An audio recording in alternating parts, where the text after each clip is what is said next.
ছেলে কি করে? চাকরির চেষ্টা চেষ্টা করছে মানে ছেলে বেকার, বাপের টাকায় বসে বসে খায়। বাপের টাকা আছে তাতে কি, মানে ছেলে বেকার বাপের টাকায় বসে বসে খাচ্ছে, দুদিন পরে তোকে নিয়ে গিয়ে বাপের টাকায় বসিয়ে বসিয়ে খাওয়াবে। তুই সেই ছেলের সাথে প্রেম করছিস, তুই ভাবলি কি করে তার সঙ্গে আমি বিয়ে দেবো তোর? তুই বলার সাহস পেলি কি করে? তুই বলার সাহস পেলি কি করে আমার সামনে একটা বেকার ছেলেকে বিয়ে করার কথা? তুই ভাবলি কি করে? তোর মাথায় আসলি কি করে? তুই এর বিয়ে কোনো মতে হবে না, কোনো মতে। আমি তোমার বাবার সাথে কথা বলতে পারবো না, না আমি পারবো না, আমি বলছি তো, কোনো মতেই তোমার বিয়ে হবে না এখানে। ছেলে এখন কিছু করছে না তাতে কি হয়েছে, ভবিষ্যতে করবে।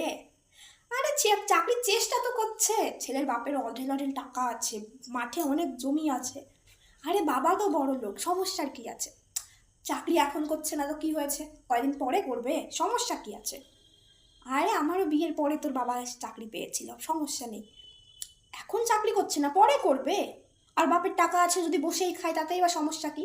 তোকে নিয়ে গিয়ে তো আর অখুশি রাখবে না, তোকে তো আর কি বলে মেয়ে। আরে সব দিক ভালো, ছেলে এখন চাকরি করে না, পরে চাকরি করবে, সমস্যা কি আছে?